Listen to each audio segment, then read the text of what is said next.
Hello, hello. We're back. Episode 19, we're back. Episode 19. We took a brief Yeah, hiatus had to last take a week, week off last week because last week was too busy. but We're all here, the more content to bring you today because of that. right? I know, we have a lot of stuff to talk about. We got our first hater comment. And if you're Ooh, listening, yes, we accidentally mispronounced and misspoke, I think, on one of the episodes about X402. mhm. It's X402, it's not X420. Even though Elon probably wants it to be X420, it's X402. So you're right. But we corrected ourselves in that episode. So we love it. We love to see it.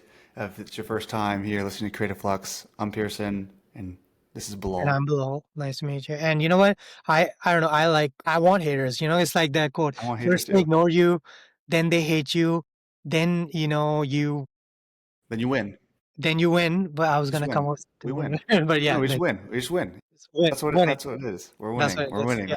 Yeah. And yeah, so the last 2 weeks have been really cool. I mean, there's been so much that's happened in this ecosystem, in the generative media space, in the AI space, and technology. I mean, OpenAI just completed their for-profit conversion. Yeah. That was They're very rumored to have a $1 trillion IPO apparently, right, which right. isn't. That will be insane, and it'll also be insane because completely unrelated to generative media. Like Robinhood, how they back a few months ago they announced like tokenization of stocks, and Mm, they were giving like the ability to invest into SpaceX and OpenAI. And then OpenAI came out as like this is not affiliated with us, like blah blah blah. And so it'll be interesting to see how that plays out, right. and if OpenAI does go public in 2026 at a $1 trillion valuation, which would be the by far like the biggest IPO ever. Yeah. Well, second biggest here because Saudi Aramco was 1.7 trillion, but that was like a ridiculous outlier. And it was like a state-owned, like biggest oil empire in Right, the world. right, right, But right. again, Right. yeah, for the US market, it's the biggest. But also, and I mentioned this previously, I've always said if you are a public investor, you don't have an in, there's a Robinhood tokenization, and I think that's genius. I don't know how OpenAI can fight that because it's like, they don't really control it, I guess they can try to not Well, share they can block their investors to not sell it on secondaries. But I think the second way is through Microsoft, because Microsoft, the other news that happened, and this was something on the cards, Microsoft was always going to get a chunk of OpenAI. We just didn't know how much. The guess was anywhere from a quarter to a third, and it ended up 27%. So basically, what that means is if they IPO for $1 trillion, $270 billion goes to Microsoft. And I think I'm actually kind of surprised Microsoft's stock is like down. They had an amazing quarter. Google had an amazing quarter. They blew it out of the park. But Microsoft is down right now. And I feel like the street hasn't caught up to that. So this is not a financial podcast, but I feel like Microsoft definitely will get a huge upside of OpenAI. So I think well, that's an interesting play there. well, totally. Well, tying this into generative media, I mean, so if this is your first time listening, we try to focus on generative media, but we have interests in all this different space. We're builders. We work on an AI podcast studio, but we like the media space. Tying that into media, I mean, the interesting thing for me with Google's earnings yesterday is like we've talked about this in the last, 18 episodes, like Nano Banana, VO3, Yeah. Genie 3. Even though Yeah. Genie 3 is not publicly Yeah. Even available, Gemini, I mean, pretty even close. Gemini. I mean, Gemini 3 is not out yet, Yeah, but what the hell? I mean, I thought it was out. Like, there's every day somebody says Gemini 3 out today. Like, literally, I see that post. I'm like, all right. I wonder where the poly market is. This is the thing in living in SF, and I'm not saying that I do this at all. I'm not saying that anybody should do this either, but like you have these prediction markets where if you just hear a little like, tweet in the wind, you're like, oh yeah, yeah, like Gemini 3 is coming out this week. VO4 is Markets already being are trained. This is something we crazy. were talking about the other day. It's like, hey, like there's some like rumors that VO4 is already trained or is in training right now. So it's like there's a lot of arbitrage and alpha opportunity I feel living in like San Francisco on the these. prediction It's markets crazy. are wild. It's so interesting to me. And I feel like I've never put money on it, but I'm like, how do like, there was a prediction market going on that with a 12% chance that Satoshi Nakamoto is Donald Trump, which I'm like, you think Trump understands advanced cryptography? He made Bitcoin. Like, are you serious? Like, that's obviously not true. So what's the play here? Like, is it the fees or like, it Right. sounds like you're just selling dollars for 90 cents. So those kind of prediction markets are interesting. Again, not to get into politics, but there's a very interesting prediction market with the Mamdani and Como right now going on in New York, because Mamdani basically is the favorite to win the mayor of New York race at 90%. But recent revelations showed that most of the money on the prediction markets is coming from state actors. Actually, there's a very interesting second order effect where if someone sees a prediction market that's 90%, they might think, oh, he's going to win. And so they don't vote or whatever. So you can actually, it's like kind of what do you call it? The George Soros called it reflexivity, where the the prediction itself can then impact how the race goes out. And so that a lot of people on the other side of who's Como's backers, especially like the billionaires in New York, they're like, well, this, we need to investigate this. This is like tilting in his favor because there's some fishy thing here, and the race might be closer than we think it is. So very interesting stuff. Prediction markets, I feel like we're going to know a lot more. It's like the wild, wild west right now. It's kind of like crypto in 2017, ICO where there's no regulations. A lot of things are up in the air. It's a very fascinating thing. I'm very It curious is to see how the next 2 years play out and how this gets buttoned up. totally, Very fascinating field. totally. Also, by the way, I mean, I know I'm harping on prediction market, but I actually didn't know. So the founder of Kalshi is these two MIT very smart people. They did a profile on them. I had no idea like how these people like, like the founders, and they were like young, and one of the founders, the CTO, she like actually decided to sue the regulator because they didn't let them. Right. This was last year. This is right before the election. This came Yeah, out right before and the they election. won, and that's one of the reasons Kalshi like blew up. I feel like so that was a clutch decision, but super Yeah, it's smart. I Kalshi versus like the really admire SEC, people right? like who take those kind of gutsy decisions. But Right. You have to have some money. You have to like have like yeah, you need to raise a bunch of money oh for yeah, this. they raised what Something to the Supreme Court. I or mean, it's something. crazy. Yeah, that was So crazy. But anyways, coming back to generative media, a lot has been going on the last 2 weeks, and I know you went to a really cool conference about it. So tell us like which conference and what was it about? yeah, totally. What happened? So last week, the reason why we skipped last week was because we're at the Next.js and AI SDK conference, so that was cool. Much more developer focused, talking about Next.js, talking about AI SDK, which is a way just to integrate AI into your apps more easily. But in the theme of this podcast, Friday FAL, formerly known as Features and Labels, they had their I actually conference didn't called. know that was their name. Is that Oh yeah, yeah, feature? yeah, yeah. Oh, It was, interesting. yeah, so they had their first ever generative media conference. And that was really cool because it was small. It was about like 200, 150 people. And it was hosted at the Ferry Building here in San Francisco. And there were just everybody in that room were people, either researchers building image generation models like Andres, I forget from Black Forest Labs. Yeah, He was there. pretty cool. The more twins, and then there was like Jeffrey Katzenberg, who is the founder and CEO of DreamWorks. So he was there speaking about like Hollywood and how and generative media is impacting. And I know he probably feels what did the company went under the short form thing they made, right? Quibi, Yeah, or I bet right? like in the age of AI, if they do Colby now, I mean that could have been a different story, right? With AI. Yeah, yeah, yeah. No, totally talked about it. Quibi was like this really funny, stupid. Like it kind of blows my mind. In the startup world, the major like one of the important things as the founder is to sell the vision and sell this dream. Like I don't know. Like, who in their right mind was like, "Oh, we're just going to invest"? It just didn't make sense to me. Like, just it felt like it was going to be a failure immediately. And I mean, that's like hindsight sort of bias or whatever.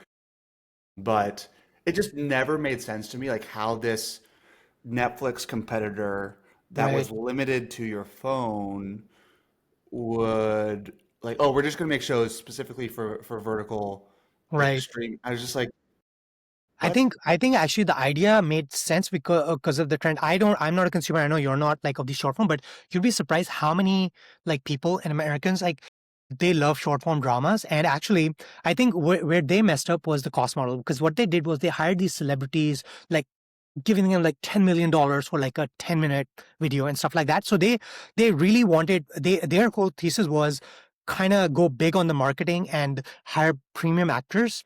And they just the cost model never made sense. So as soon as they didn't get this immediate takeoff, the investors were balked and everything went under. However, it's funny because there actually, if you go on the app store right now, the number one, I think if you look at the top 10 media apps, about 4 or 5 of them are these Chinese apps. They're actually, you won't know they're Chinese because they have like cool English sounding names and even English actors, but it's literally Quilby. And what they do is, and this was what Quilby should have done. What they did was they hired these B grade actors, who, are up and coming. They don't have any, who you work for next to nothing, and they do these dramas where it's and I've got to be honest, it's basically catered towards middle-aged women. So it's like literally rom-com stuff like The Billionaire and like who's a bad boy, whatever, kind of like semi-erotic kind of a thing. And It is great, yeah. it's kind of like a not like HBO but like Hallmark, edgy Hallmark. And it's literally like slop. It's the most generic plots, but they end every 2-minute episode on a cliffhanger. So, oh, am I going to marry him or not? And then boom, and 2 minutes. And then they literally charge ridiculous fees. So they'll do like 5 episodes for free. And then for the next episode, you pay $20 or something. And they are killing it. They're making insane amounts of money. And so and tying it to I feel like there's a huge opportunity there where you can just literally generate these 2-minute short form clips and stuff. Because as these Chinese apps have shown, people just want brain rot. They don't want to see, Brad Pitt or whatever. I mean, they're fine if it's some no-name actor as long as the plot kind of, is something they're invested in. And the plot isn't that interesting. I mean, it's not original. You can literally ChatGPT this shit right now, and it's something that'll hook them. Well, totally. I mean, this is super interesting. I mean, it ties back into everything, the theme of last Friday, like what will media look like in 5 years from now? Yeah. You see, we're starting to see this with Sora too, and the app there, Yeah. cameos, where if you listen to a previous episode, we're talking about how you can upload your likeness to Sora, and then other people can remix you. And like one that went viral this week was like Mark Cuban was like, "Hey, just use my likeness and create as many videos as you can with Mhm. it." So it was really funny. They took like Mark Cuban and they put him in like a McDonald's outfit and they made him flipping burgers, getting fired, and that was funny. Um, and it'll be interesting to see like as the cost of creation comes down. Like that was the theme. Is like, hey, the way that we've produced content in the past is dramatically changing. Like Mhm. I've always believed this. I think you believe this as well, but I think 2026 isn't going to be this year of agents. It's going to be the year of creators. I think that we Mm. are right along, like we're right before this chasm that is Yes. about to like break open where we have we have pretty cheap image models. Yeah. They're good, they're functional, like you can Right. edit like Nano Banana is awesome. You take an image, you can make edits to that image. It's the Photoshop killer, as people say. Like yesterday, Adobe, I think it was yesterday, but Adobe teased or released this like comfy UI sort of workflow product Right. where you I can think they take, added like Firefly or whatever in Photoshop, and right. I know Bilal Sidhu, who's a great influencer in this space, he made this tweet, said Photoshop is the next Photoshop, which Mhm. as much as I hate Adobe and their lock-in I can totally see Photoshop just kind of absorbing, kind of like Chrome. It's like kind of like Chrome at this point where you just absorb the features. And even if you come up with the AI native browser, people are just, they're just going to use the thing that they're used to. Well, totally. I think that the key thing is too, it's like you have to really focus on your demographic of people. And Photoshop, I do believe that. I believe that there's going to be you'll always have a trade-off because Photoshop is going to be a powerful tool. It's always going to have the buttons. Like in order to be Photoshop, you need to have that granular sort of control when you need it. And that's what they've done. Like Photoshop for the decades has just been like, hey, you could do everything you can imagine. It's going to be hard, but it's very powerful. You just have to learn the interface. And then to layer on top of that or side by side, like this node-based workflow where it's like AI native, where you generate an image and you connect that image to like a text-based like prompt and you make edits and like stuff. Like that would be awesome. That's gonna be really good. But you have to build that experience where like they're probably doing that so that they can expand their market, so they can get access to these newer creators. But how do you do that in a way that doesn't make it more difficult for their advanced users to still like have that same powerful features and cycle between user-friendly, AI native, easy to create interface while also giving the features that you need to like, you know, precisely crop, precisely select some edges and like doing all those layering workflows. So Yeah. Yeah, it's a delicate balance, but I feel like they are in a not as bad a position. I think they'll just lean towards the advanced use case because, we right.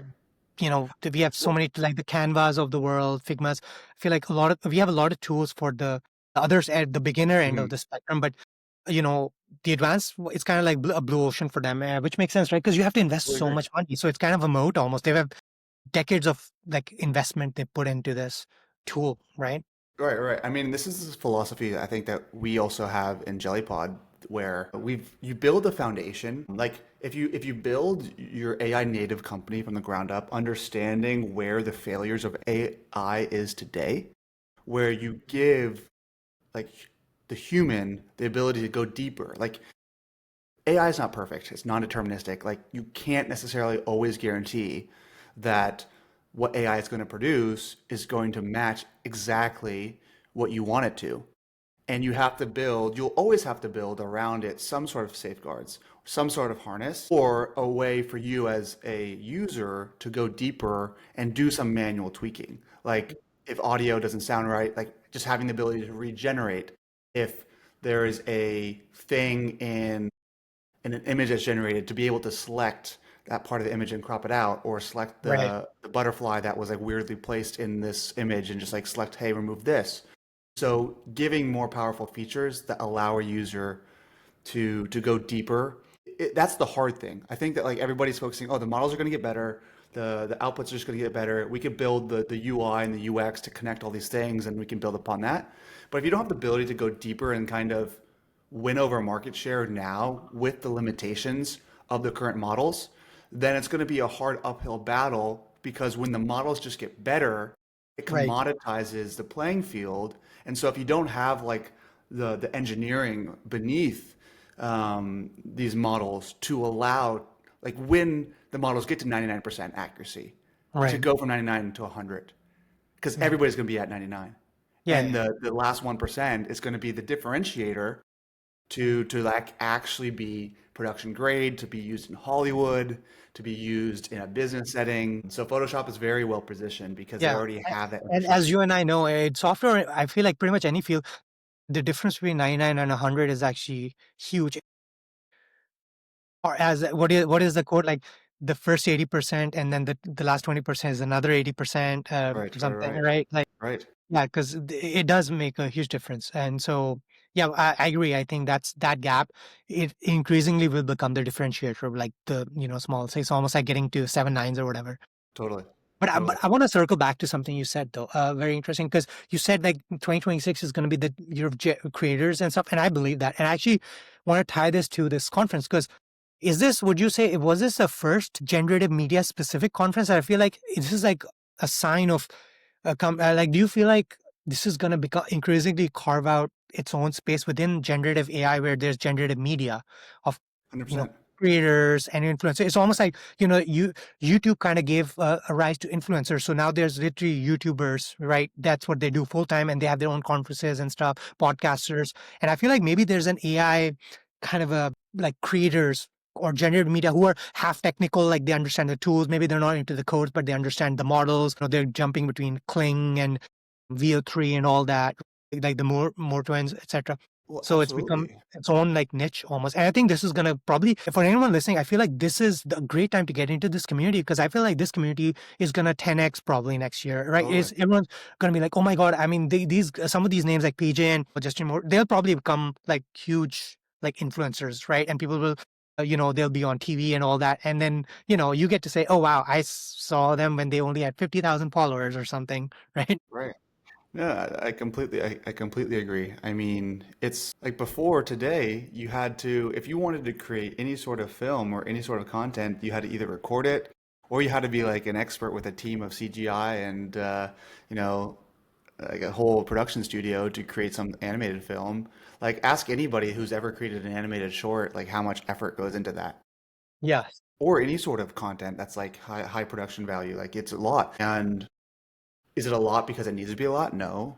Like what matters? It's just the realization, taking, your idea and that Hmm. storyboard, that good story, and the idea that you have in your head for your characters and their outfits and the scenes and everything, and getting that into something that's consumable by others. Like that process in between is going to go from a hard, very hard thing Hmm. to easy. And so what's going to matter is just those ideas and stories. And I responded to somebody on LinkedIn the other day, and I was just like, I fully believe that giving more people the ability to be creative and share their story without the technical burden and overhead of figuring out tools is Hmm. just a positive thing. And we can just get more high quality content. Movies are going to get better. Shows are going to get better. They're going to get Yes. cheaper produced. I think that we're entering the age of multi-billion dollar budget, or not billion, multi-million dollar budget movies. Marvel, Disney, like they know this. Yes. And I think you're going to see now where to have a blockbuster, you don't need to spend a bunch of, it changes the business model of It Hollywood does. because It you can does. spend $5 million and have a 10x return on a $50 million box office. Whereas Hmm. now like, you can't do that because you can't create a $50 million box office movie on a $5 million budget. Like it's impossible. You have to kind of go like, hey, I'm gonna spend $100 million to hopefully get a $500 million budget, and you go big, and because you have the actors and you have all this stuff. But like, you're gonna see all these indie films and people that have smaller budgets that have a massive ROI because the films are good, like Squid Game or like these things, and they'll get bought up by Netflix, or they'll be on YouTube exclusives, you know? Yeah. Um, I mean, you're gonna see some guy, like one of these like Dave Clarks or whatever, like people who have made amazing films. They're gonna like put out like a series or show, and then you'll get a headline. Netflix buys them for like 50 million, and suddenly it's gonna be like people like, wait, he just like prompted his way to 50 million. Like I can But do that. it's so, so cool. Like, to be honest, I've always told people that engineering, particularly software engineering, is the coolest career because it's like playing with an infinite set of Legos Hmm. that it just, but like infinite set of Legos for free. Like all you need is a computer in front of you and you can build anything. Like you could build with a single computer and a good idea, you could build $1 billion company.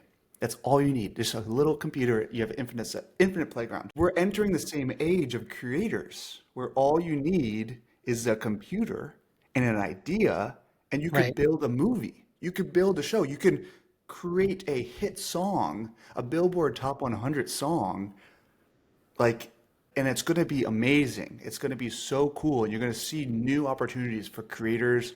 That's more jobs. People are going to go and go back into what makes us human. Right. Besides, people are like so worried about AI is coming for our jobs. Amazon, they had the 1,000 people laid off, all this stuff. Like, what are we all going to do? I mean, nobody's meant to be sitting behind a desk pushing paper Right. or responding to emails. It's like, go build that movie. Like you Right. go pursue those passions, those creative passions. It's That's what makes it's us so human, fascinating. you know? It's interesting. It harkens back to, in the 60s when the whole monopoly of the cable television was starting to break and camcorders became small enough that people could record. I remember Andy Warhol has this famous saying, "Hey, in the future, everyone will be famous." And similar, I think he also coined the 50 minutes of fame phrase. I think that might be wrong, but both of these quotes come from that era. And the whole idea was like these people saw how the democratization of like creating film is going to lead to more people just having ideas. And now I feel like, we saw that if you it's like kind of the same curve because it used to be like three channels, only big budget movie stars, Elvis Presley, etc., like Beatles. Then it was like you invented like the Ableton or whatever, and suddenly you got all these like garage bands and stuff, and you get people creating shows, and then YouTube happened, and you had small indie directors, etc., being able to do more shows, amount number of celebrities, quote unquote, has increased. They've kind of like it's almost like the pie of attention has been like shared by more people, and now And grown. And the and pie grown is and gonna grown grow. and grown, and now it's just gonna that this is the next step where literally you and I or anyone with an idea in our head, and we don't need to understand, the nuances of film and stuff, or have heavy equipment or stuff like that. We can just be directors, and we can create these shows and put them out there. And maybe most of us don't get like millions and millions of views, but we can carve out our own niche, and maybe 100 people care about your weird steampunk, cool, like dystopian kind of a fantasy, whatever, right? And you go from there. So it's the world is gonna be wealthier for it, because you're just gonna have more ideas out there, more people sharing.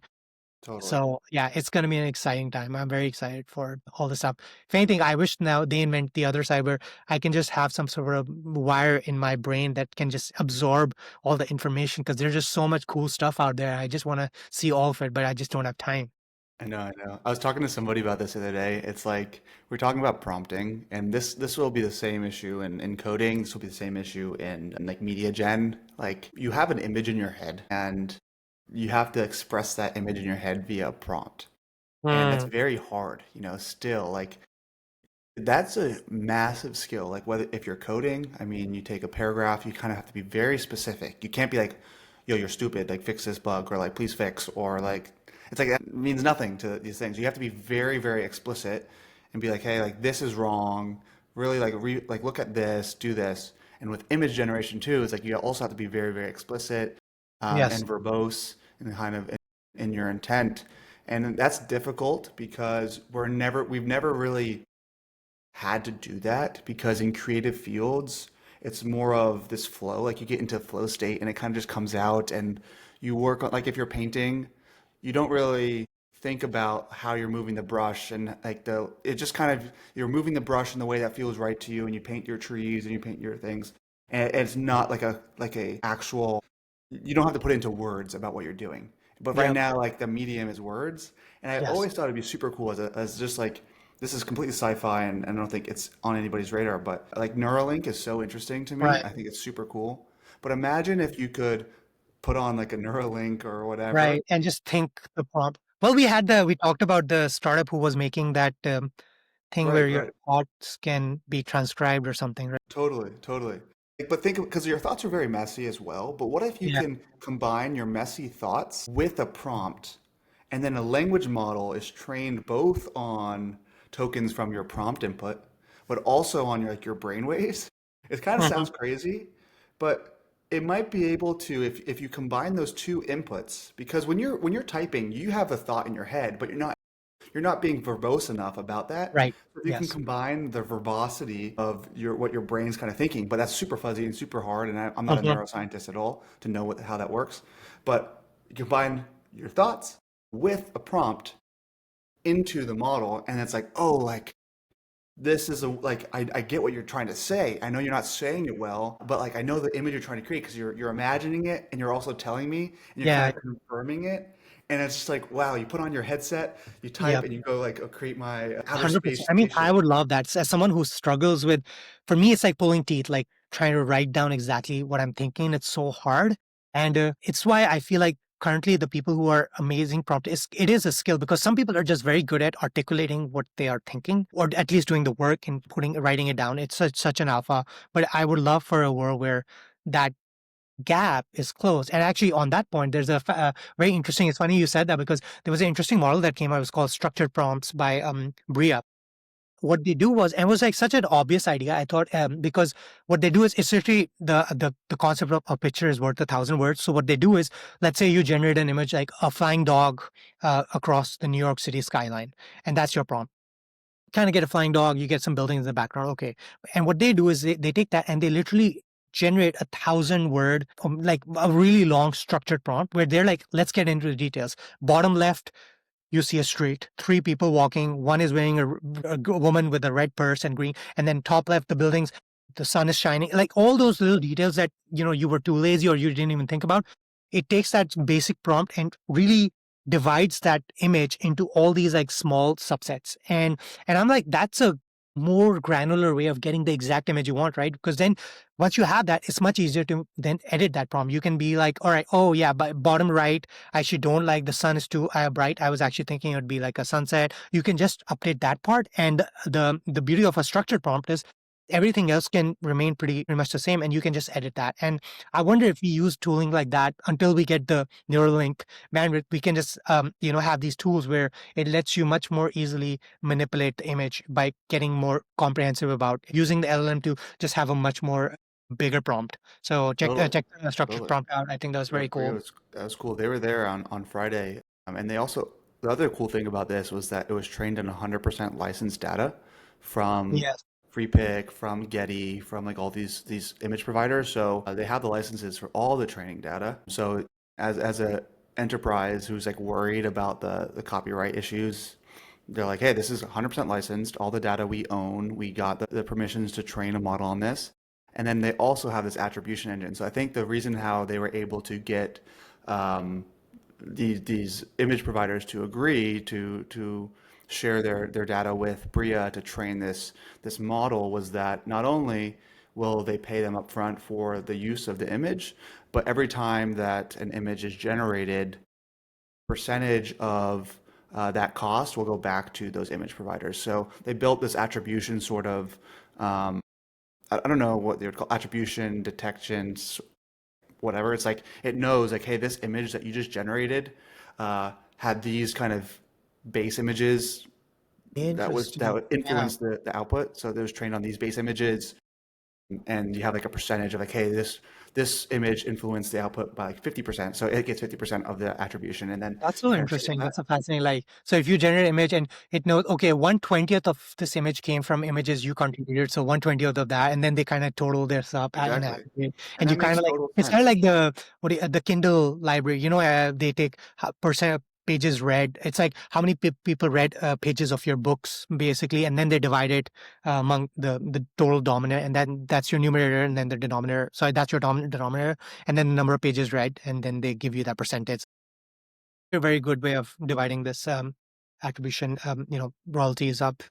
Totally, totally. Because you have to incentivize those people because you know that they'll sue, and because especially if it's just not like, hey, you, everyone's like, oh, just pay for your data once. I mean, like, no, like you have to like, why would they just shoot themselves by Yeah, saying, hey, give us a lump sum payment up front to train, and then yeah. you're like, okay, well now your business is dead because they'd never need to come to you anymore. I So mean, yeah, it's a scary time. I feel like where it's been a very a lot of people, companies have been laying off people like this week. So scary.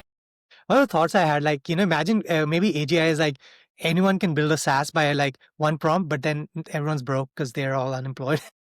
Nobody's there to pay for your SaaS. It'll be a weird mid-curve thing. I wonder what's going to happen in the next 2 years with a lot of these layoffs. I feel like I do think there's going to be a mass unemployment. Unfortunately, I think that's like it's well, coming totally, no, for white collar ones. So no, I completely agree with you. But the thing is that yes, there's going to be layoffs.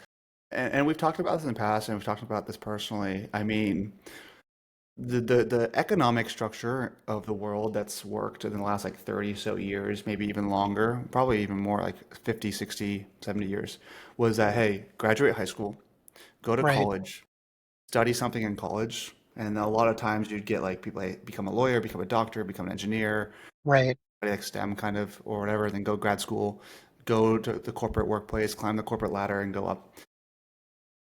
That's kind of just like every it just that model's broken. I am a right. huge believer in college. I think college is amazing. I had a personally amazing experience. I think everybody should go through that. It pushes you and it's hard in certain ways, and I will always be pro college. But the debt that a lot of people take on for a degree that doesn't necessarily lead them to that corporate workplace. And if it does, then you also in a world that is increasingly becoming more automated, you go to a big company, the big company is probably not the place to go. Like, I do not see places like Google, Amazon, Microsoft, like the big FANG guys of the world hiring like in any sort of more than like a single digit, like just fixing attrition. Like, I do Right. not see them growing for the next decade. Right. Like, Right. I think And that these are like primarily the junior software engineers, right? I mean, because exactly. they're finding either they can automate the whole job, or more likely what they do is the senior guys can just take on more roles because they can automate stuff. They can run agents like Claude or whatever, and they're like, yeah, I'd rather have 10 Claude agents or OpenAI ChatGPT agents versus trying to train some 21-year-old kid who, oh, this is how GitHub works. This is, and I mean, I guess the game is like, if you believe it's just only going to get better, then the game theory is like, I don't need to train it. The other side is if it can actually shoot you in the foot where, we end up in a world where there's just dirt. These guys were never trained, and so suddenly you have no mid-level engineers anymore. But Totally. No, I completely agree. And I think there'll still be some hiring. I just don't think it will ever be as big of a growth because, yeah, like you'll see fewer promotions, you'll see, and you'll see like forced attrition you'll like prevent promotions and you'll force people out of your company. You'll do remote, like you'll say come back to the office. You'll force people out of your Right. company. Right. You'll do layoffs to get people out. And then you wonder, okay, so like the big companies aren't hiring. But what about the mid tier? What about the startups? I think this is just forcing this kind of reorganization of the economy. Like you talk about like, hey, big companies are getting bigger, cool, but like small companies are going to get bigger. We're going to have more entrepreneurs because I mean, you can build something. Like if and that's it's not for everybody and it's hard. So it's like especially not starting your own startup, but like working at A, Series B startup that's kind of proven product market fit. Like those are the companies that you're gonna have to go to. They're not the shiny ones that everybody's going to, but they're gonna be easy. Like if you know somebody, if you could actually do your research and you're passionate about a space, it's gonna be much easier to go like to those companies. Like, hey, like I love what you guys are doing. I'm passionate about it. I want to work on green energy. I want to work on renewables. I want to work on like these things that like maybe it's no longer like, hey, I want to work at Microsoft. Like, I want to work on a more niche thing that like more directly aligns. They're growing super fast. There's a lot of venture capital money in there. They're going to be paying you a good amount of salary. You're going to get equity, and it's just going to be like, I don't think that the post-college pipeline is going to ever lead back into these big tech companies anymore, except if you're a researcher or something that's like super, super niche and you have like a PhD or master's or like PhD, honestly, um, to those companies. And obviously it's a generalization, but I think Right. we're gonna enter in a massive period of encouraged entrepreneurship, a lot of small businesses, a lot of creative works, people going back into creative fields, and we'll see how it plays out. But Yeah. Yeah. I mean, it's interesting. I agree with you, and I hope we get to that point. I mean, maybe there's some sort of a UBI or something where we just like it is an interesting thought. But when people don't have to worry about paying the bills or stuff, what will they do? I mean, I'm very skeptical that most people will do anything productive. I feel like it'll kind of like be more like Brave New well, there's World, where most people are just kind of like taking their soma and just chilling and watching shows, which is fine. But then there's a certain percentage of people I think they need to be like right, they're right, right. just driven and they need to be doing something. And I feel like we're gonna have this bifurcation in our society where most people will get the bare minimum and they just kind of are almost like zombies, unfortunately. And like kind of like the Matrix, they take the blue pill. And then some people will be like, no, I actually want to do stuff. And they'll become ultra producers. So the producers will just produce 10x as much, and then the consumers will consume 10x as Right. much. Totally. I mean, there's been so many studies, like OpenAI's their UBI study. They hoped that it would show that UBI increases happiness. It never does. Like UBI does not increase the well-being of a society, does not increase the happiness because eventually you have a temporary boost in satisfaction and living, but then you kind of just your living adjusts and it just becomes your baseline again. And people need a pursuit. It's the pursuit of happiness. People need a pursuit and a purpose to life. And whether that purpose is like building a family, which is a great purpose, and we need more of, raising children, and Right. everything. And then also just like working on things. And I always say this, until the world is perfectly efficient, until there is no more disease, until there is no more inefficiency in the way that we live and work and communicate and all these things, until it's perfectly efficient, there will always be things to do, things to work on, problems to solve. There are a billion people, more than a billion people in poverty still in the world, don't have access to fresh water, electricity, like still a lot of problems to go around in the world. Until all those are solved, I mean, there are things to work on, and I mean, that's what Yeah. excites me. It's No, cool. I mean, it's crazy. How did we get from generative media to this? But here we are. Like, it's all related, though. I mean, generative media is at the heart of it. I mean, it's going to play a Generative media huge is at the role, heart of it. It's actually. about I mean, humans. It's becoming human. It's like, what are humans? And we're creative I beings. yeah. Well, generative media, I feel like, it's interesting. When we think of generative media, we think of software, we think of actual content that's created on screen. But, there's more to it. Like if you think about, especially robotics, right? I mean, there was an interesting launch called about this company called Neo this week. And this is like this very kind of cute looking robot humanoid. But I guess the big thing was it was only $20,000, which is relatively very cheap for a humanoid robot, and you could have it at your home, and it can do dishes and stuff like that. I found it very fascinating because it was teleoperated. A lot of people call them out on that. They were like, oh, this is a fraud because you just teleoperate a human robot. It's not like full autonomy. But I'm like, that's a great on ramp, because even if you teleoperate a robot, you can imagine it's kind of like having when Upwork came out, you can certainly hire someone in the Philippines for like, a fraction of the wage it would cost to do white collar work here. But for them, it's a great wage and you can get that work done. And I feel like this teleoperation humanoid hybrid opens up that for blue collar work because you Totally. can someone in the Philippines or whatever Bangladesh hire them and they can do the dishes. They're teleoperating from Bangladesh, whatever. You're paying them a good wage from their market and you're getting cheap labor. And it's great. And maybe there's a generative media angle to it where now these humanoids can be your companion as well, where you can like actually, feed them input about shows and your things you like and stuff. And they can you can almost like bond them like with animals. So it's kind of like this weird, like have kind of a pet, half household mate kind of a hybrid thing. I think we're going to have more of those, it makes people uncomfortable, but this is the world we're going to be living in.